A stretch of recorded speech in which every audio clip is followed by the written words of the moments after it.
Back here on CBS Sports HQ, UFC 321 was fun, wasn't it? So now we got to turn the page and look ahead to UFC Fight Night, the main card, Saturday, 7 p.m. Eastern. We're going back to Las Vegas in the main event, Steve Garcia versus David Onama.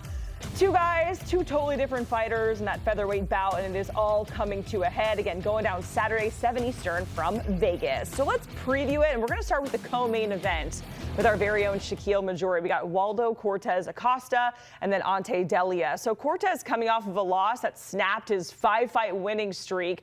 And then on the other side with Delia, kind of someone who's making an immediate splash in the heavyweight rankings, right? This is only his second UFC fight. So kind of break down the heavyweight implications for us, Shaq.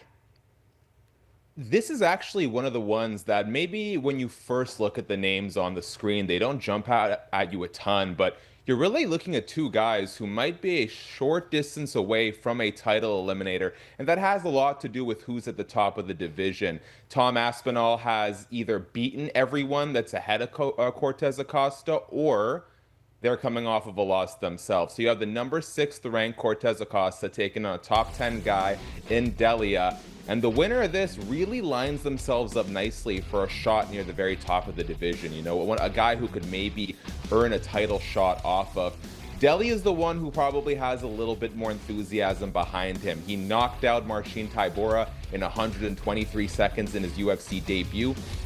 He is a former PFL heavyweight tournament winner where he banked a cool $1 million by winning that tournament in 2022.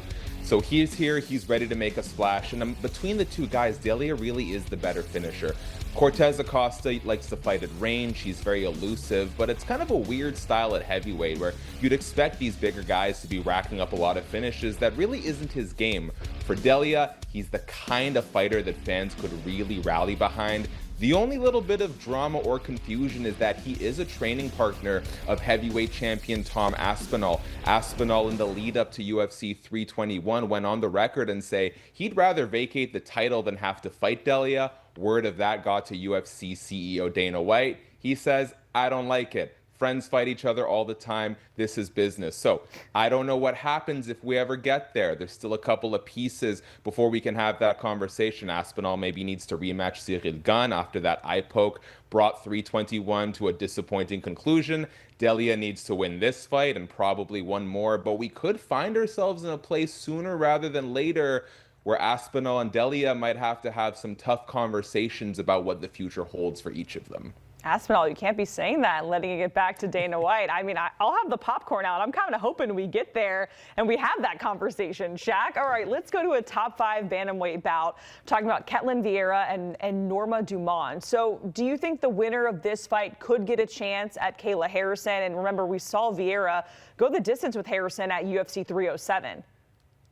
I think there's more to gain on the Dumont side because Caitlin does have that recent loss to Kayla Harrison. So Caitlin has that loss to Kayla, yeah.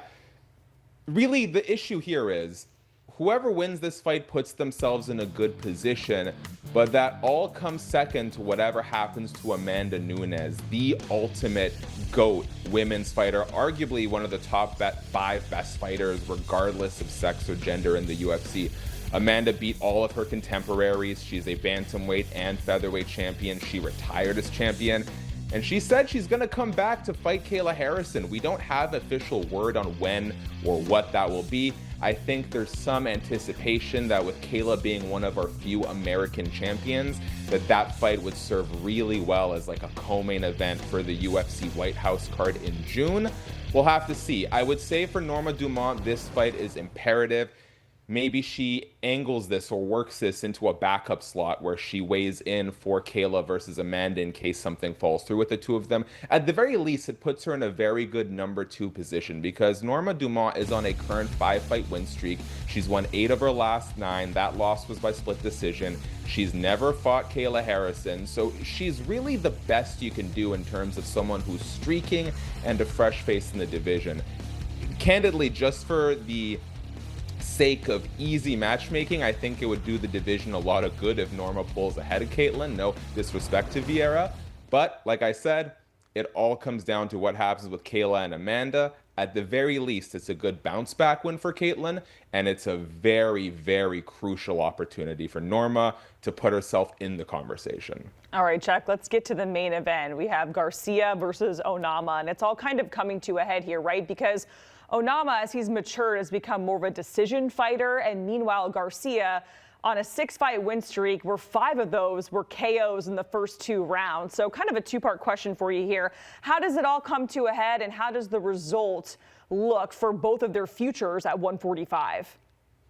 I love these kind of fights, and for 2 reasons. One, it's one of these situations where you have 2 fresh faces in the division coming to a head to figure out who's the guy who's really ready to fight the elites, fight the long-standing flag bearers at the UFC featherweight top 10. Additionally, these 2 guys scrap. I know David Onama hasn't been a reliable finisher in the UFC, but don't let that suggest that the man is not exciting. He has 2 Fight of the Night bonuses on his record. He loves to brawl. His all-time favorite fight is that legendary scrap between Diego Sanchez and Gilbert Melendez, and it's the kind of energy that he likes to bring to the fight when things get messy. For Steve Garcia, he is a finisher through and through, and a lot of people are on the regional scene. That doesn't always translate to UFC level competition. Steve has managed to do so. Like you said, 5 finishes in his last 6 wins. He's 6-0 in the UFC Apex, and that really benefits him because the Apex is a smaller cage than you see on pay-per-view or when the UFC takes the product on the road. So those couple inches on each side really kind of create more of a phone booth style fight. It's exactly where Steve Garcia thrives. He likes to get in your face. He likes to do damage.